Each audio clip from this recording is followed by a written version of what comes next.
मेरा नाम कुंदन है। मुझे नानी के गांव में आए हुए लगभग 2 हफ्ते हो चुके थे, पर मेरा कोई भी दोस्त नहीं बन पाया था सिवाय राजवीर भैया के। इसीलिए मैं उन्हीं के साथ खेला करता था। उस रोज़ शाम को भी मैं उनके साथ बगीचे के पीछे वाले मैदान में खेलने आया हुआ था। तभी उन्होंने पूछा, अरे कुंदन। हाँ राजवीर भैया। इतने अपने घर पे बात की थी क्या? किस बारे में? अरे मास्टर जी के बारे में पूछा था किसी से? कोई संगीत सीखता था क्या उनसे? हाँ पूछा तो था, मेरी मासी सीखती थी उनसे। तूने उनसे पूछा कि मास्टर जी अचानक कहाँ गायब हो गए? हाँ पूछा तो था, पर उन्हें भी नहीं पता कि वो कहाँ गायब हो गए। अच्छा। तेरी मासी ने और भी कुछ बताया क्या? नहीं, और तो कुछ भी नहीं। चल ठीक है। मैं जानता था कि राजवीर भैया भी मास्टर जी के लापता होने के बारे में सब कुछ जानना चाहते थे, पर मुझे समझ नहीं आ रहा था कि आखिर मैं उन्हें नानी की चिट्ठियों के बारे में कैसे बताऊं, जिनमें मास्टर जी का जिक्र था। मैं ये सब सोच ही रहा था कि मैंने देखा कि राजवीर भैया बागीचे की ओर गौर से देख रहे थे। राजवीर भैया, आप बगीचे में क्या देख रहे हो? कुछ नहीं, बस कुछ सोच रहा था। क्या? हो मास्टर जी के लापता होने का कारण ये बगीचा ही है। पर आपको ऐसा क्यों लगता है? क्योंकि मास्टर जी के लापता होने के बाद से ही इस बगीचे से आवाजें आनी शुरू हुई हैं। जहाँ एक तरफ मैं और राजवीर भैया मास्टर जी के बारे में बातें कर रहे थे, वहीं दूसरी ओर शायद नानी बगीचे के लिए निकल चुकी थी और मेरी मम्मी और मासी घर पर अकेली थी। दीदी, माँ को देखा क्या? शायद थोड़ी देर पहले ही गई है बाहर। वो बाहर? फिर से मतलब? आप जानती हैं वो कहाँ जाती हैं? मतलब माँ हर शाम बगीचे में जाती हैं। बगीचे में? हाँ। पर क्यों? वो कहती हैं वो वहाँ पापा से बातें करने जाती हैं। पर बगीचा तो खतरनाक है, जानती हूँ। बस बगीचा ही खतरनाक नहीं है अनु। मतलब? वहाँ का बूढ़ा पेड़ भी खतरनाक है। वहाँ ऐसी ऐसी चीजें हुई हैं कि... क्या? कुछ नहीं, आने दो माँ को, मैं उनसे बात करती हूँ। हाँ, लगता है वो आ गई। जी? तो तुम लोग अब तक यहीं हो? हाँ जी, मतलब अपनी माँ को पूछो कहाँ है वो। आज अपनी बेटियों को अकेले कैसे छोड़ दिया? क्या? आप हैं कौन? इस गांव का मालिक। अब सवाल कम करो और अपना बोरिया बिस्तरा बांधो। क्या? ये आप क्या बोल रहे हैं? आप हैं कौन? पहली बार में सुनाई नहीं दिया जो दोबारा सवाल कर रही हो? देखिए, तमीज मत सिखाओ मुझे, वरना बदतमीजी पर उतर आया तो धक्के मार कर निकाल दूंगा यहाँ से, समझ आया? अरे पर तुम क्यों निकालोगे हमें यहाँ से? ये हमारा घर है। घर है नहीं था, अब ये गांव मेरा हो चुका है। इसीलिए बेहतर होगा कि तुम लोग इस गांव को छोड़कर चले जाओ, क्योंकि मैं ज्यादा देर तक तमीज से पेश नहीं आऊंगा। तुम्हारा दिमाग खराब है क्या? ये कैसी जबरदस्ती है? हमें ना ही अपना गांव छोड़ना है और ना ही अपना घर, समझ गए? अब जाओ यहाँ से। बाप पर गई हो तुम, वो भी ऐसे ही धौंस दिखाता था। देख लिया ना क्या हुआ, कैसी घटिया मौत मरा। जबान संभाल के। आवाज नीचे। मैं यहाँ तुमसे बात करने नहीं आया हूँ, तुम्हें यहाँ से निकालने आया हूँ। चुपचाप अपना सामान बांधो और निकलो यहाँ से। हम कहीं नहीं जाएंगे, तुम्हें जो करना है कर लो, समझ गए? ओह अनु चौधरी, मुझे अंडर एस्टिमेट मत करो। अगर मैं अपने पे आ गया ना तो वो हाल करूंगा कि तुम भीख मांगने लायक भी नहीं बचोगी, समझ गई? मासी, क्या हुआ? कुंदन? ओह मासी, तो ये तेरी मासी है। चल बच्चे, भाग के अंदर जा और अपनी मासी और अपना सामान पैक कर ले। इस गांव में आज तेरा आखिरी दिन है। चल चल जल्दी कर। ओ भाया, क्यों किस तरह अब बात कर रहा है तू बच्चे से? तू कौन है बे?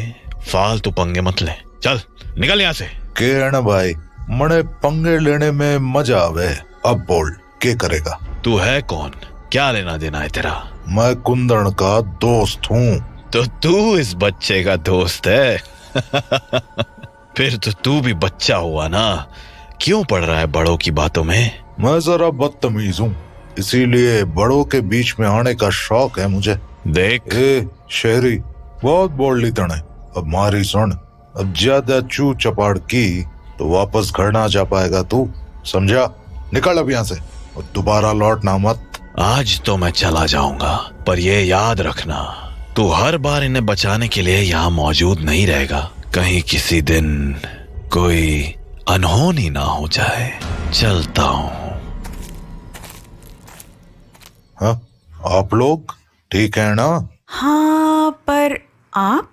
जी, मैं राजवीर, कुंदन का दोस्त। कुंदन, तुमने कभी बताया नहीं। हाँ मासी, मैं रोज राजवीर भैया के साथ ही खेलता हूँ।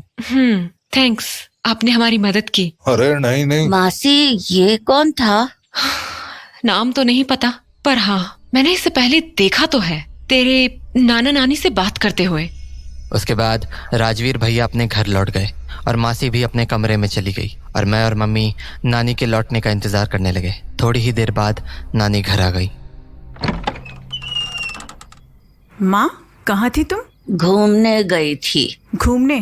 इतनी रात तक? हाँ तो? अनु बता रही थी कि आप बगीचे में जाती हैं। हाँ तो? पर माँ, बगीचा खतरनाक है।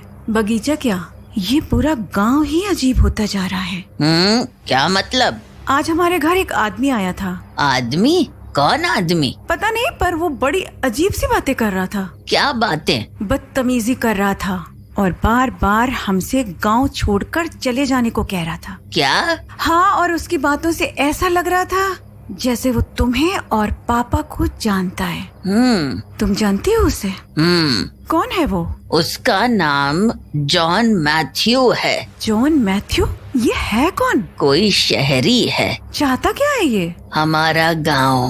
क्या मतलब? वो इस गांव पर कब्जा करना चाहता है। पर क्यों? पता नहीं, वो बस इतना चाहता है कि ये गांव पूरी तरह से खाली हो जाए। आधे से ज्यादा गांव वालों ने तो गांव छोड़ भी दिया है। गिन चुन कर अब कुछ ही घर रह गए हैं। पर इस तरह से धमकाना सही तो नहीं है ना। आज तो अनु को जान से मारने की धमकी दे रहा था। वो तो अच्छा हुआ कुंदन का दोस्त सही समय पर आ गया। कुंदन का दोस्त? कौन? वो नानी राजवीर भैया थे। अच्छा, राजवीर, वही ना जिसके साथ तू खेलता है? हाँ, जानती हूँ उसे मैं। पर कैसे? आप तो उनसे कभी नहीं मिली। उस शाम तुझे घर छोड़ने आया तो था वो। क्या करता है ये राजवीर? वो कहीं काम करते हैं।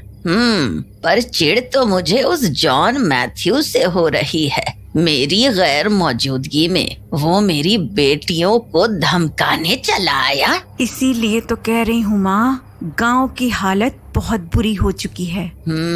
तू ठीक कहती है, और इसी वजह से मुझे अनु की चिंता भी लगी रहती है। घर में अकेली बेटी है मेरी, ऊपर से एक तो आए दिन ये बगीचे की अफवाहें, और अब ये चौधरी जी के जाने के बाद तो अनु और भी अकेली पड़ गई है। उसके साथ कोई होता तो मुझे भी चैन रहता। तू समझ रही है ना? समझ रही हूँ। अरे माँ, तुम आ गई?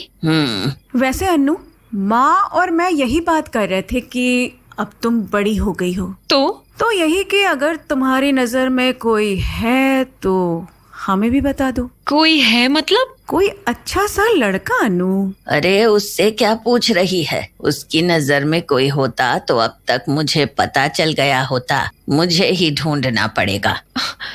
पर ये सब आज अचानक से कैसे? क्योंकि अब ये काम बहुत जरूरी हो गया है। अब नहीं ढूंढा तो बहुत देर हो जाएगी। फिर कुछ देर और बातें करने के बाद मम्मी और नानी सोने चले गए और मैं और मासी आपस में बातें करने लगे। मासी, आपको मास्टर जी के बारे में कुछ पता चला क्या? नहीं, ज्यादा कुछ तो नहीं। मुझे अभी भी नहीं पता कि वो कहाँ गायब हो गए। नानी भी नहीं जानती? मैंने पूछा तो था उनसे, पर मुझे ज्यादा कुछ पता नहीं चल पाया। पर हाँ, मुझे ये तो जरूर पता चल गया कि वो बगीचे में क्यों जाती हैं। क्यों जाती हैं? तेरे नाना से बात करने। पर वो नाना से बात कैसे करती हैं? नाना तो... वो उनसे चिट्ठी लिखकर बात करती हैं। उन्हें लगता है कि तेरे नाना की आत्मा उसी झोपड़ी में है। दरअसल तुम्हारे नाना की मौत उसी बगीचे में हुई थी। जानता हूँ। क्या? तुम्हें ये कैसे पता? वो नानी ने बताया था। पर मासी, अगर नानी नाना जी से चिट्ठी लिखकर बात करती है तो उन चिट्ठियों में मास्टर जी के बारे में क्यों लिखा था? हाँ, क्या? हाँ मासी, याद करो, उस चिट्ठी में यही तो लिखा था, कल अमावस की रात है, तुम्हारे दोस्त मास्टर जी को लेकर आने वाली हूँ। लिखा तो था। हो सकता है माँ मास्टर जी को पापा से मिलाने ले गई हूँ। मासी, जैसा आपने बताया था, जिस दिन मास्टर जी यहाँ आखिरी बार आए थे उसी रात नानी उन्हें बगीचे में लेकर गई थी ना? हाँ। तो ये भी हो सकता है ना कि नानी मास्टर जी को उसी दिन नाना से मिलाने ले गई हो। हो तो सकता है। पर मासी, मास्टर जी उसी दिन के बाद से कभी नहीं दिखे ना? आखिर बगीचे में ऐसा क्या हुआ होगा? कुंदन, तू क्या क्या सोचता रहता है? मासी, आपको ये समझ आया क्या कि नानी ने अपनी चिट्ठियों में ये क्यों लिखा था कि 3 दिन बाद अमावस की रात है, तैयार रहना? ये अमावस को ही ऐसा क्या होता है?